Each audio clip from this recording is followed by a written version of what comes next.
Hello and a warm welcome to this edition of Reporters. Today we're in Mogadishu, the capital of Somalia, where the Islamic extremist group Al-Shabaab continues to battle for control of the city. Although their offensive against government troops during the holy month of Ramadan was contained by the African Union forces, several of the authorities' units abandoned their positions, leaving strategic junctions vulnerable to attack. AU forces then had to seize back control of these areas from Al-Shabaab. On top of the battles that play out between these military sides, constant infighting weakens the country's transitional government. And as our correspondents found out, it's the civilians that are paying the price for the current instability. Searching for the enemy in Mogadishu. One by one, they climb through narrow gaps that they've cut themselves in the walls of inhabited houses. Part of a new tactic to allow them to move quickly and without being seen through this part of the city. It's allowed them to take up several new positions. Now we have narrowed the gap. It's 150, closing to the objective. And here they would not see the objective which was here. But as we go up, they will see something. It's a new position. It's the road. That is the road. Al-Shabaab are just a few dozen meters away. On the front line, the sound of AK-47s ring out. That is Shakara. Using sandbags to protect themselves, the Ugandan soldiers keep watch, waiting for any signs of the enemy, waiting for any signs of movement.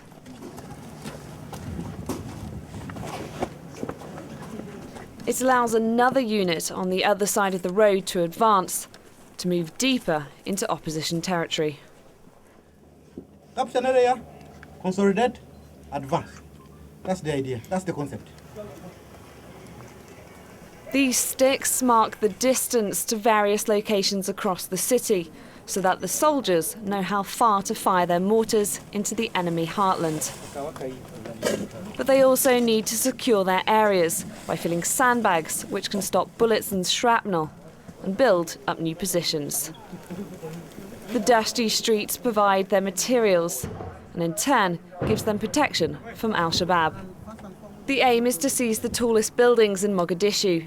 Here, progress is measured yard by yard, house by house. Whoever controls the rooftops can watch their enemy more easily.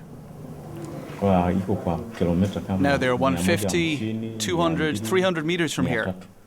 Al-Shabaab have snipers in buildings opposite and shoot at regular intervals, meaning the soldiers here have to be constantly on guard.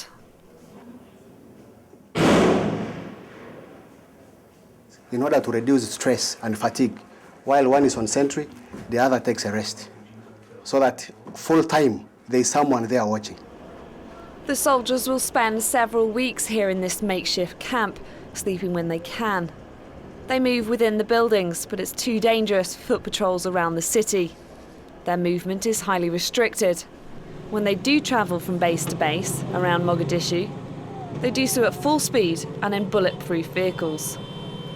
Despite the armed guards who keep a lookout at all times, the threat is constant.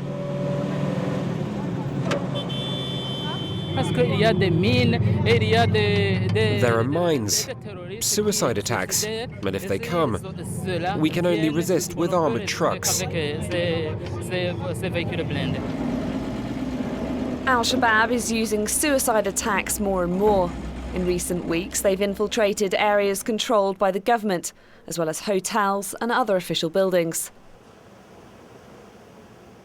They've even struck at the heart of the African Union base. Suicide bombers blew themselves up here, killing several people. The suicide bomb can either be vehicle-borne or indeed a human being. Now, a human being may be a bit tricky because they may take their time bringing in the materials and so on, and maybe assemble the materials from inside. So you can't completely rule it out. Crowds are best avoided, but they're sometimes unescapable.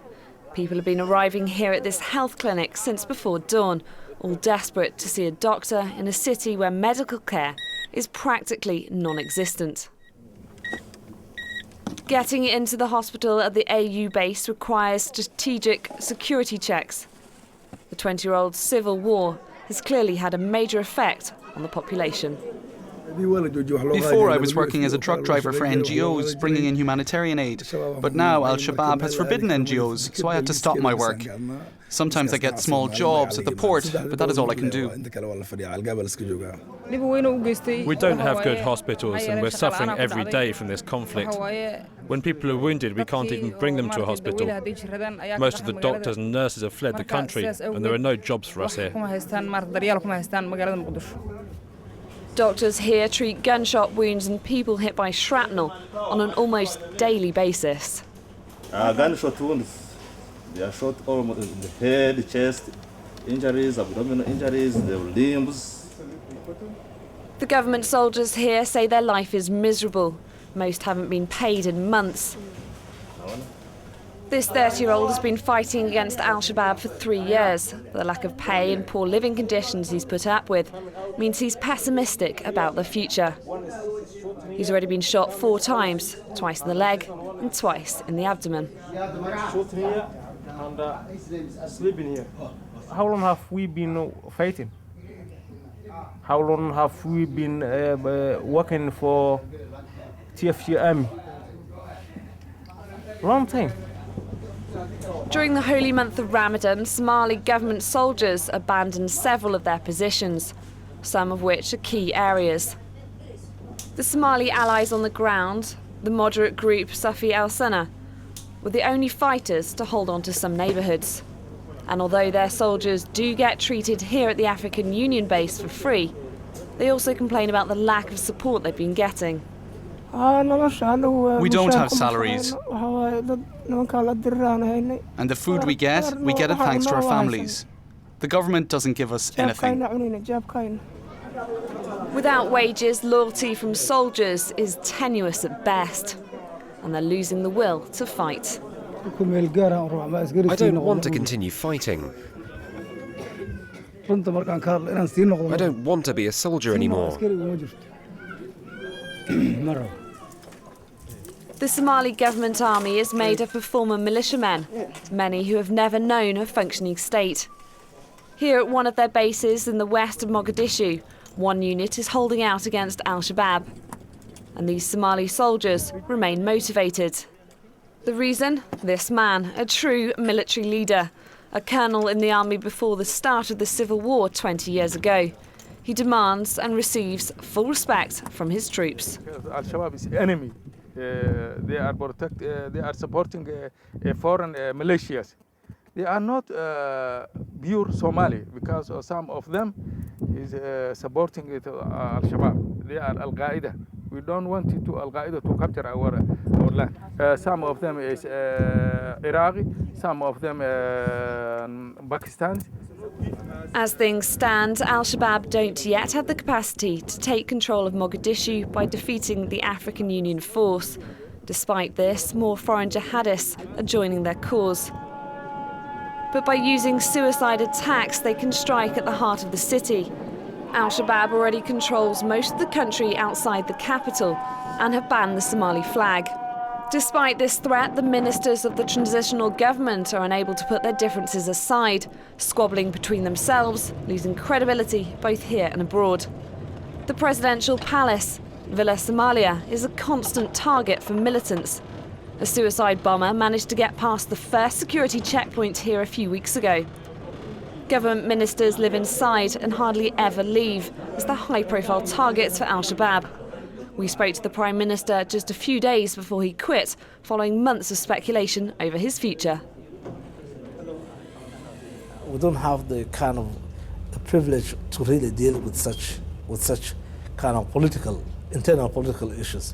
I think we should have really left these things behind, and I think the international communities have appealed to us to really kind of show unity of purpose, also unity of leadership.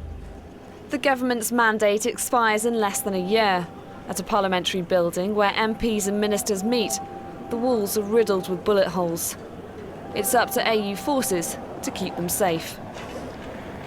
Over 1 month here since we opened this place, over 1 month. We're coming to nearly 2 months now. Yeah. And are you going to stay here? no, this is not going to be our permanent place because when to be in a parliament like this, you interfere with a lot of activities of the parliament. So we're here temporarily. We should move out. But without their protection, it's extremely dangerous for MPs to meet here. Dead bats litter the ground, an ominous sign. Plastic chairs in the meeting room may remain vacant for some time. The civil war is also a war of propaganda. For Somali journalists working here, it's almost impossible for them to stay neutral. This local radio station is effectively a government mouthpiece. The journalists who work here can't go out to collect information. Instead, they have to do everything by phone. It simply isn't worth risking their lives. Al-Shabaab are always watching and listening. They know my phone, they know my face, they know my name. So if I say something on the radio, they will call me by saying you are doing mistake. We will kill you. On every street corner are men, often not wearing uniforms. Over 1 million people have so far fled the city. Those who remain risk their lives simply by staying. Every day, the casualty number increases as mortar shells fly between the various armed groups, often landing in residential areas. It's these civilians that are really paying the price of war, in which nobody can see an end.